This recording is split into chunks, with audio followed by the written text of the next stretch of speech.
He really pulled out all the stops for us. Rather come back and hand the book in. If you got over 10 minutes, doesn't matter what clues you have got, shiny nought for you, okay? There's Leon Gabardi explaining exactly how the stage works. 10 minutes to get as many clues as possible. If you fail to hand in your book within 10 minutes, you get 0 points. And we are now at the close to the Howick Falls. Yeah, we're in a beautiful area. You're right, Hendrik. This is Howick, of course, and then on to the Howick Falls.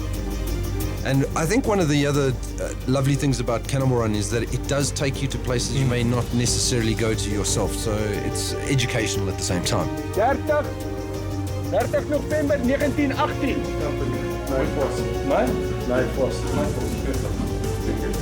What have you got in your store that we need to know?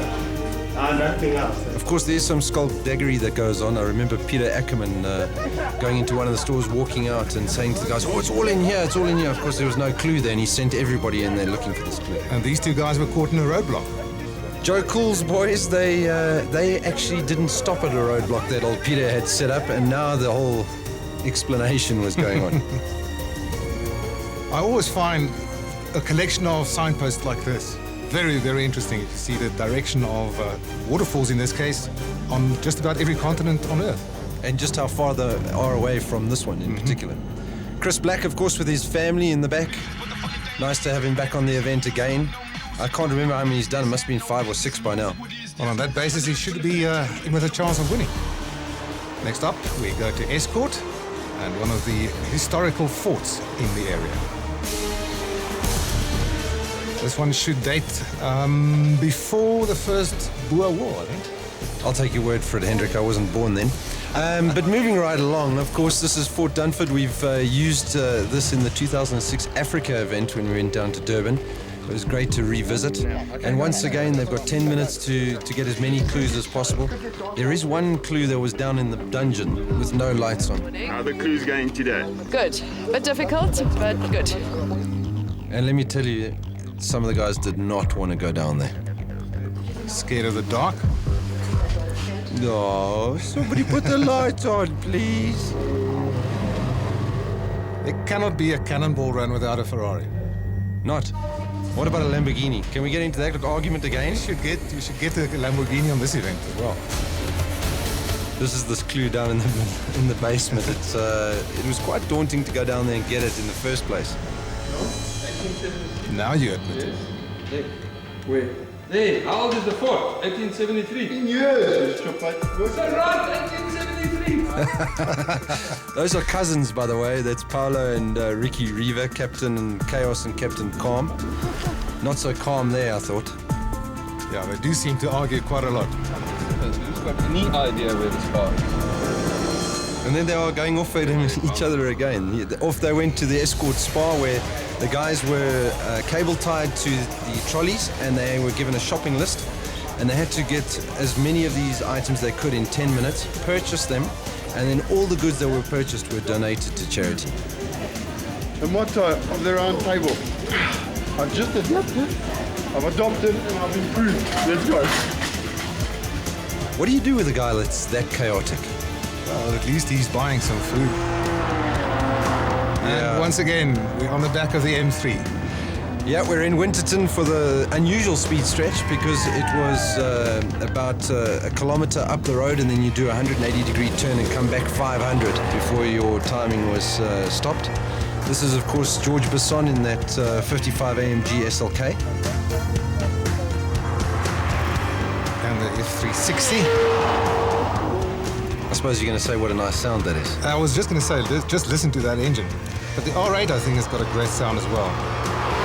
Yeah, the Joe Cool's entered vehicle of Shaylin and Crescent doing it proper. Difficult to get around a tight bend like that in a four-wheel drive car, but still they get off the line very, very quickly. Now And the here's M6. this M6. Does sound okay, doesn't it? Oh, look, they all sound great. Any surprises on this panel? Yeah, look at Peter Ackerman, 10 seconds faster than the next person. I mean, that is blitzkrieg.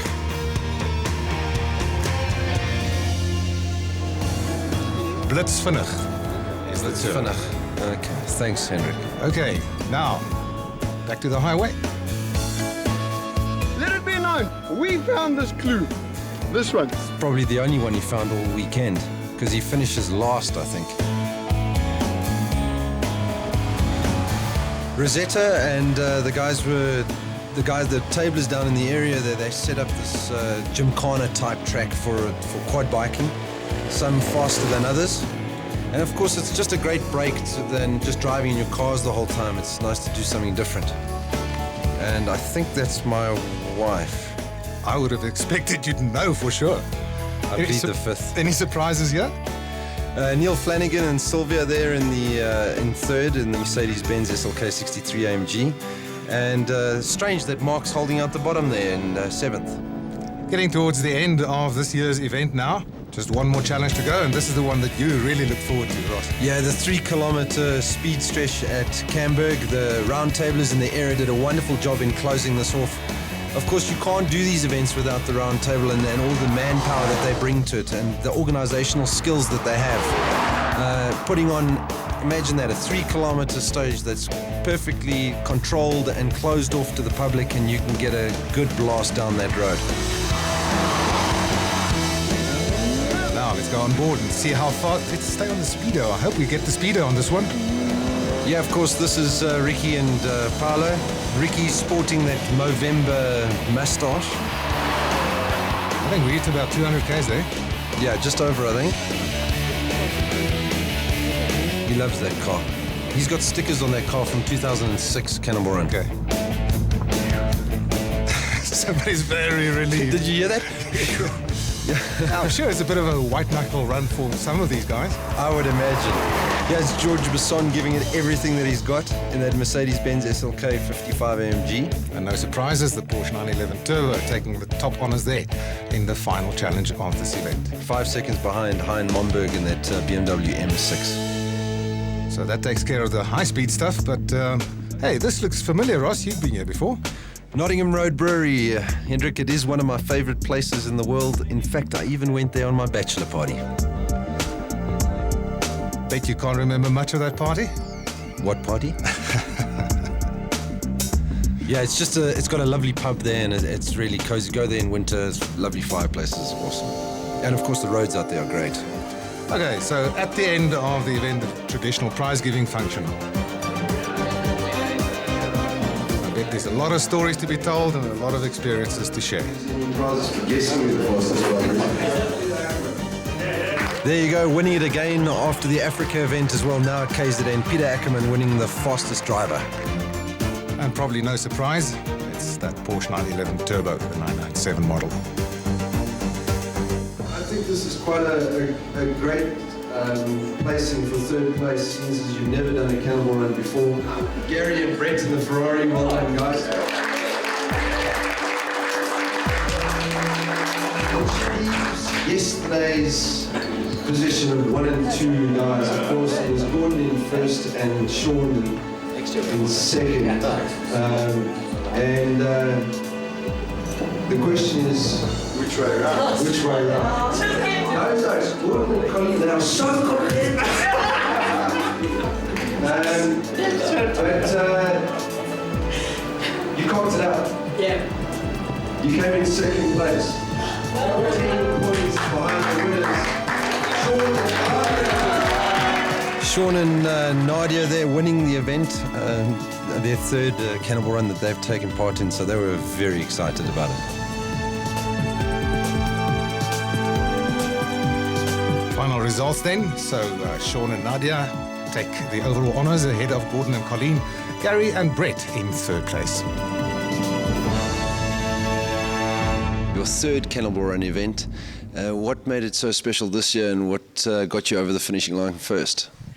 Yeah, it's hard to say. It's a combination of things, but I think we relaxed more than anything before. We just took it easy. We took our time. We didn't race. I think we just came here with an approach to have a hell of a lot of fun, and that's what we did. So it worked well. As a corporate entered team and the first time taking part in the Roundtable Cannonball Run KZN, how have you found it? It was absolutely amazing, eh? One of the best experiences I've had. I think from being a car enthusiast myself, this has been one of the best. In fact, Really? the best Most event fun that I've been on. Complete thrill ride. It's a square jaw, and it's for a good cause, so I advise anybody to come on it. It's absolutely awesome. Well, it's the end of the 12th Cannonball Run event that we've done. The roundtable Cannonball Run KZN 2011 is over. We've had an amazing event. Of course, the roundtablers have put on a fantastic effort here down in KwaZulu-Natal. Big thank you to our sponsors, Supercar Lifestyle and Cubana Latino Cafe.